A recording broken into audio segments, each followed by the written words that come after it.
With cell phones in almost every student's pocket or purse, teachers say it can be a challenge to keep students focused. Schools in the Robbinsdale district, like many others, are changing rules about phones. Kevin Miller has more on the district's new device plan. I have 4 kids of my own. 2 of them are seniors, and they have an addiction problem to their phone. And I see it as a parent.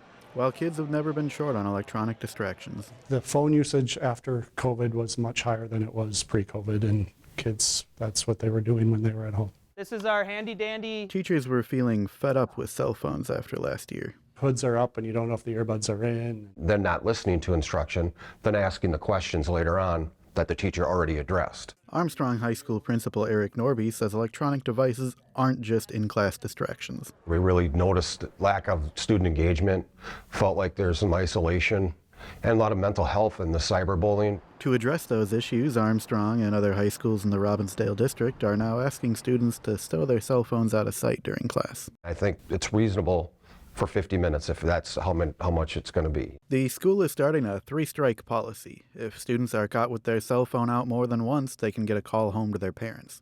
After a 3rd time, there could be, we're going to take the phone for the day. The key is the teachers are not touching phones. Math teacher Tim Lloyd hopes students start making more real-world connections in class. More interaction between student and student teacher. Until then, it may take a big effort to pry students away from their screens. It's going to take us 2 to 4 weeks to do it. It's going to take time, but they'll adjust and they'll be just fine. In Plymouth, Kevin Miller, CCX News. Business is brisk at Northwest Metro auto shops after a Friday night hailstorm. Emily Haugen found out what it takes to repair the damage. August showers brought much-needed moisture to the Twin Cities. Weather watcher Steve Reckers measured 1.94 inches. He says it's the most rain we've seen all summer since May 1st. But the storms didn't come without a price. I would imagine the average cost of repairs is going to be around $8,000. A Friday night hailstorm was short-lived but destructive. Just worked one at a time. This roof had maybe 100 dents on it. There were so many cars at 5 o'clock at night, not moving, not being able to get underneath a underpass to protect your car. It's just going to do so much damage. At CarStar New Hope, manager Sean Thurman says business is booming. I think about 50 new claims already just today. Some vehicles are dented. The majority of what we're going to see is going to be paintless dent repair. Other vehicles shattered. As you can see, the sunroof is broken out. This vehicle actually probably is a total loss. This job here will probably take me the whole day. CarStar isn't the only repair shop getting traffic. Hail always causes a big strain on the industry. And Thurman says it's only picking up. Right now, we're just looking at a couple weeks at the start of the storm, but I'm guessing it's going to go much higher than that. In New Hope, Emily Haugen, CCX News. If you have hail damage, Thurman suggests you put in a rental reservation as quickly as possible because the demand for rental vehicles is pretty high. A woman sent to prison for killing a baby she was caring for may go free sooner. The Minnesota Court of Appeals ruled Monday that 42-year-old Jennifer Baldwin should not have received the sentence she did in 2019. Baldwin was convicted of killing a 9-month-old baby she was watching in 2018. The Brooklyn Center woman's sentence was 21 years when it came down in 2019. The ruling today means Hennepin County has to re-sentence her. Emergency responders in Robbinsdale threw open the doors to welcome in the public over the weekend. Saturday's public safety open house featured food, games, demonstrations, and a chance for the public to ask questions, and other local agencies took part as well. The city also took donations for its relief fund and received more than $1,000 over the weekend. It goes to pay for community wellness initiatives. City leaders in Brooklyn Center also welcomed the public into a community health fair. Several healthy activities were planned on Saturday around food, games, and entertainment at Centennial Park. Healthcare workers helped with free on-site screenings and gave COVID-19 boosters amid a rise in cases across the metro. Public safety officials also answered questions while various groups performed at the park's amphitheater. Osseo may be a small town, but for the last decade, it's become a go-to destination for brides looking to find the perfect wedding dress. In this edition of Business Matters, Delane Cleveland takes us into Bridal Aisle Boutique, boasts the largest selection of take-home dresses in the Midwest.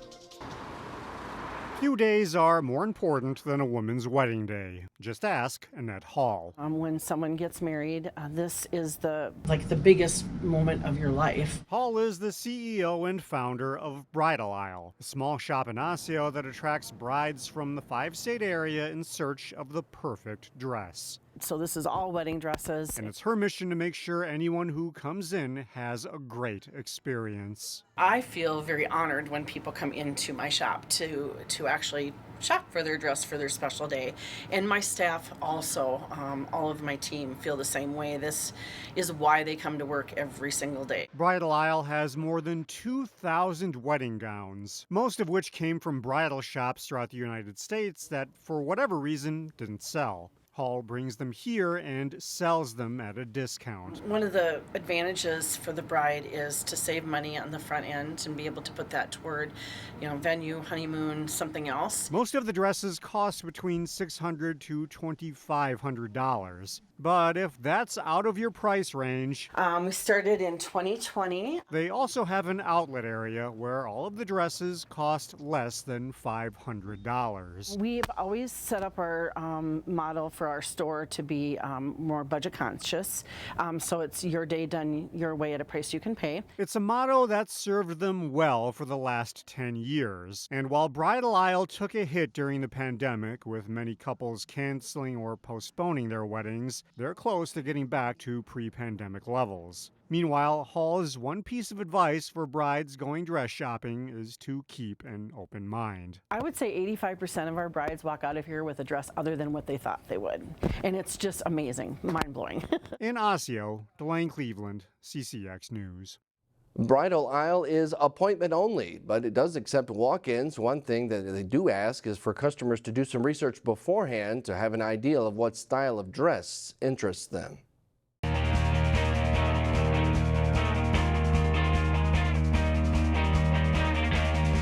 It felt fall-like outside Monday morning for the opening day of practices for high school fall sports teams. That includes football, where one local team is coming off a state championship season. Opening day of football, a special one for players and coaches. It's the best. I think, like I said, you have trouble sleeping at night. This is my version of Christmas, I think, a little bit. But I think having young kids like we have this year coming out here and playing, they've worked really hard in the weight room all off season. And so getting them a chance to where they come to practice and they know, hey, in a couple weeks we're playing a game, that's exciting for them. Oh, man, I love it. Just getting to put the cleats back on, put the helmet back on, just be back out here with the group of guys in like a football mindset, not so much like lifting or being in the weight room. Oh, it's new. It's lots of new people here. Got to get used to the new faces, and it's going to be fun this year. I can't wait to get back on the field. At Maple Grove, the Crimson are coming off an unbeaten state championship season. But a lot of those players graduated, and so practices here might be a little different in the opening weeks. I think if you can figure out who can play at a Friday night pace during these practice weeks, that kind of helps because it is different. And so seeing how they react, how they learn, how they react to coaching, how they handle things, all those kind of things you see with a young group, and just kind of what their attitudes are in day out. So it's fun to see them in this situation because there is more at stake now, so now you get to see how they react. Regardless of personnel, fundamentals and continued conditioning are big parts of this first week of practice. I just practice the basics. Many people forget what they did over the year. You just got to get the footwork down, remember the basic plays, what even numbers, odd numbers mean for running backs and linemen, just getting the basic formations down. I think a lot of it is like getting back in football shape, just always going like 100%, not like shorting out on anything. And then also just kind of like getting the plays back down, getting the fundamentals back down. Teams across the state will play in scrimmages 1 week from Saturday with the opening night of games in Minnesota on August 31st. Well, full season preview stories of all of the local CCX high school football teams starting Thursday afternoon. For many baseball players, the first introduction to the sport of baseball comes in the form of wiffle ball with friends in the backyard. This past weekend in Golden Valley, the Wiff-O Classic took place at Isaacson Park. And as Chaz Moots reports, players and teams had plenty of fun despite a lengthy weather delay. For a solid hour on Friday night, storms kept play away at the 2023 Wiff-O Classic. I was in the dugout and I was just thinking, oh crap, this is gonna get rained out. I was sitting in the dugout while my coaches were popping beers, and then like 10 minutes after that we had to go into the dugout, me and my dad, we ran down here, and then we couldn't see back up to the field. But after the storms passed, both the Sun and Wiffle Ball teams came out, and to the kids' delight, the fields were left soggy, soaked, and slippery. It just makes it so it's a lot slipperier, more slides, more bases, more runs. It feels like you're on a slip and slide, to be honest. One time I didn't really close my mouth or my eyes or anything, and it went straight up my nose into my mouth and into my eyes. This year marked 12 years of the Wiffle Classic, which included 45 teams ranging from second graders to adults. The tournament is a fundraiser for the Golden Valley Little League program, but more so than that, it gives kids and families a fun weekend of ball. You know, a lot of our high schoolers who are playing right now, they were the ones that were playing back in 2012, and they just keep coming back. The Wiffle Classic has become a summer tradition for many families, one that's circled on the calendar every second weekend in August, and one that will continue, rain or shine.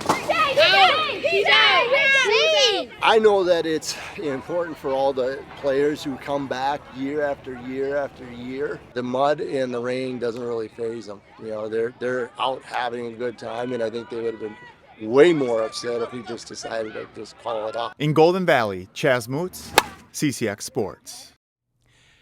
And that's all for sports. More CCX News after this. Find more prep sports games and highlights at ccxmedia.org and follow us on social media.